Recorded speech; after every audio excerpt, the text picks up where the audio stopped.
అందుకే పెద్దవాళ్ళు ఒక మాట చెప్తారు, నీ జీవితం పండాలి అంటే నీకు పూజ వచ్చా రాదా వదిలే, నీకు వేదం తెలుసా తెలీదా వదిలిపెట్టేసేయి, నువ్వు ఉపనిషత్తులు చదువుకున్నావా చదువుకోలేదా వదిలిపెట్టేయి, రామాయణ భారత భాగవతాలు తెలుసుకున్నావా లేదా వదిలిపెట్టేయి, దక్షిణామూర్తి యొక్క మూర్తిని చూస్తూ కూర్చోవడం నేర్చుకో, అదొక్కటి నేర్చుకో చాలు. ఏమక్కర్లేదు, ఇంకా దక్షిణామూర్తిని పెట్టుకుని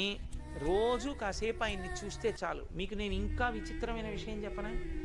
చంటి పిల్లలు కొంచెం కొంచెం పెరిగి పెద్దవాళ్ళు అవుతున్నప్పుడు ఇంట్లో అందమైన దక్షిణామూర్తి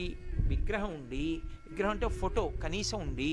పిల్లలు కాసేపు దాని వంక చూడడం అలవాటైతే మీరు చూడండి, నేను యథార్థం చెప్తున్న, పెద్దలు నిర్ణయం చేసింది, వాళ్ళు కళ్ళు తిప్పి ఆడుకుంటూ ఆడుకుంటూ పాకడం కూర్చోవడం వచ్చినప్పుడు చూసినప్పుడు వాళ్ళు నిశ్చలంగా కాసేపు ఇలా దక్షిణామూర్తి వంకే చూస్తారు. పిల్లలు చిన్న